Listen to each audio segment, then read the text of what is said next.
Let's give it up for Hunter Jones.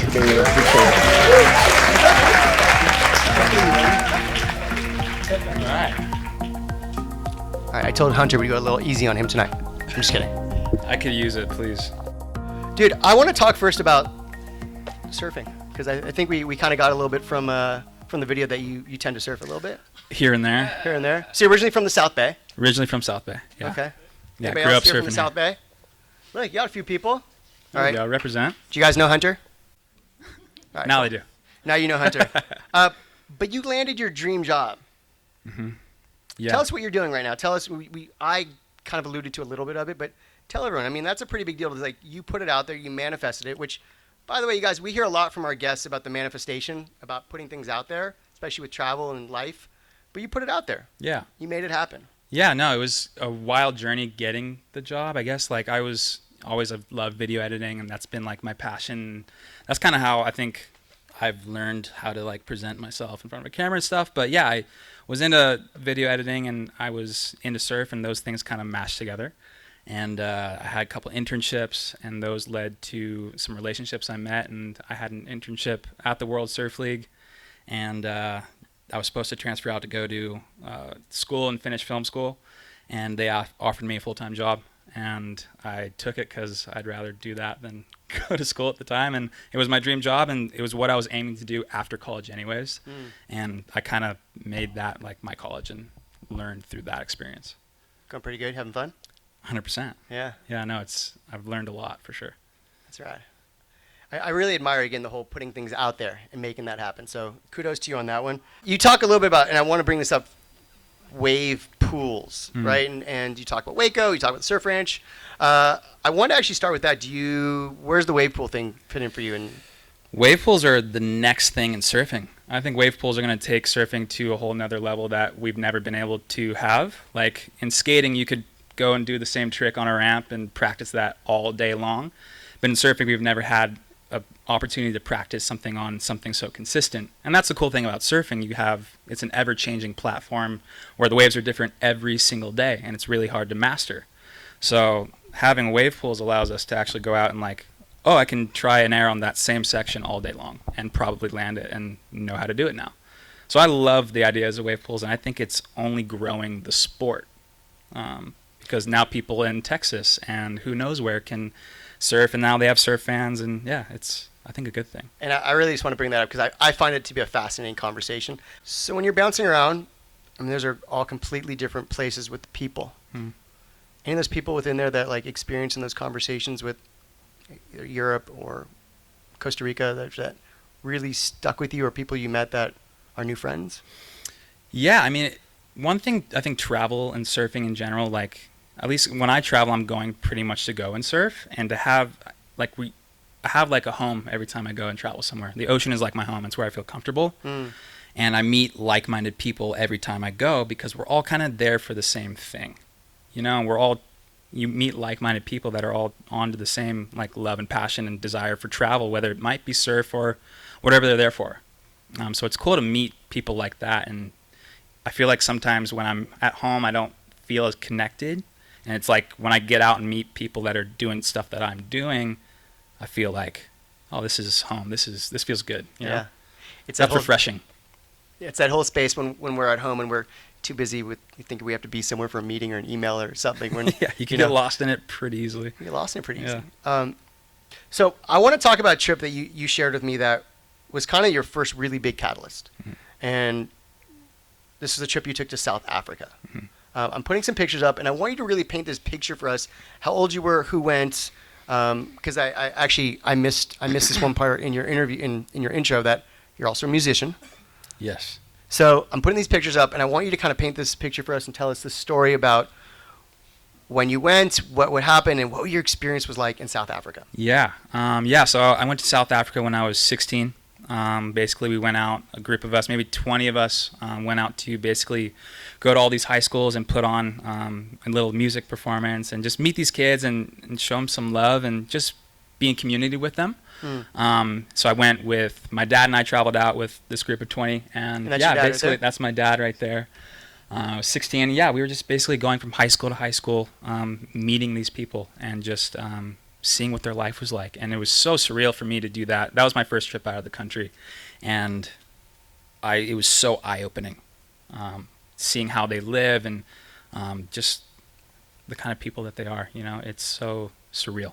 What I saw in a lot of these pictures, and go to the second one too, is you guys were kind of like little rock stars, right? So you guys literally, you're showing up, you were playing music, but also then you had all these kids or, you know, young people who had never really maybe experienced people, right? And got a chance to, you guys are there, you're rock stars now.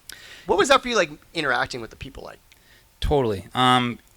It was weird for me because that was the first, like, I grew up in LA, and I feel like all my friends are white, and I went out, and that was kind of the first time I ever, like, only saw, like, black people everywhere. That was just different for me. And I was 16, and, like, they actually, all these kids came up to me because I looked different when I thought I was like, I look like you guys, but I'm mixed. My mom's white and my dad's African American, and they noticed I was different when I was like, that was something I never realized about myself. I don't know, maybe I have lighter eyes and like, well, he's like different. So that was just so surreal because I thought like they'd be tripping off of my white friends or like something like that, but then they were. But it was just surreal to see their reactions, and like we were just there to be in community with them and just have a good time and share some love. Yeah. So I want to put this picture back up with you and your dad. Yeah. You know, you and I were talking the other day, and one thing I really love about these whole travel talk experiences is we get people to start telling stories that they probably haven't thought about or talked about in years. And when we start talking about this story in multiple conversations, I could hear you start thinking about this more. And so I was curious, like, how this experience was even for you and your dad. Totally. Yeah, it was amazing. I mean, that was the first time we were both out of the country together. I haven't done that since with my father, and so that was really special for us. Like, you know, I have a really good relationship with my dad, but to travel with someone, and let alone, you know, my dad, like, and to experience like Africa and in its rawest form, and like meet these people and like do that all with my dad was so special, and something we'll definitely have for the rest of our lives. And if you can ever travel with your parents and if you have a great relationship with your parents, I say do it, because they're like, you know, your best friends, and that's how it is for me. Yeah, I completely agree with that. And I mean, I'm as you saw in my video, I'm super grateful that mom and dad had taken us a bunch of places growing up and just have those experiences. And anyone want to ask my dad later about some of the skiing experiences we had, and maybe some of the names some of the names that I might have called my dad from going down some wrong runs or anything, or mom and I at wall drug together. Yeah, anyway. I love it. They're really bad stories, to be honest. My mom will love telling you. Anyone ask my mom later, she'll tell you about when we went to wall drug. So I want to ask you about future trips. What's going on with you coming up? Future. I'm going to Hawaii for a month for the whole Triple Crown. Cool. Tell us about the Triple Crown, people who aren't surf fans. Yes, excuse me. Triple Crown is so the World Surf League puts on a series of events. It's a whole world tour. It's like the NBA of surfing, basically. Really quick, show of hands, who here is a surfer or has seen Hunter do his thing? Okay, cool.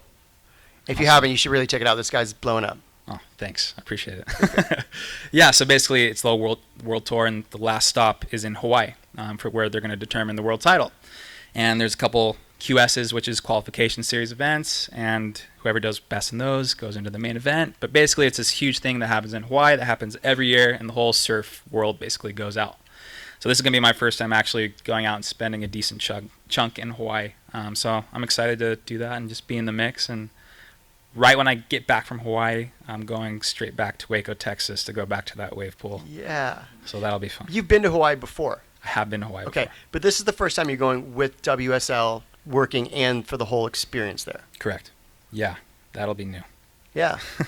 Yeah, so this whole, like, you know, my role with WSL now as like a, I guess, news personality has been pretty crazy. Like, I've never thought I was going to be someone like presenting information. I've come from the video editing world, and I kind of, you know, I do my surfing, but to be someone who like presents information has been a whole new world for me. And I give so much respect to the guys like on the broadcast who do it really well, because it's really hard. Yeah. But I'm excited for it. So I asked everyone the question who here surfs, who saw Hunter on The Bachelorette? Somebody raised their hand. Not many of us. Nobody? Bentley, thank you for doing that. That's a okay, good cool. thing. No, put your hands down. How was the experience?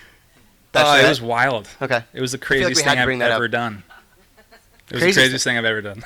Cool. Yeah, straight up. So The thing I really like and admire is the thing I really like and admire about you is that, again, followed your passion, dream job, and now you're allowing it to happen. It seems like, the world's your oyster with everything coming up. So stoked for you with that.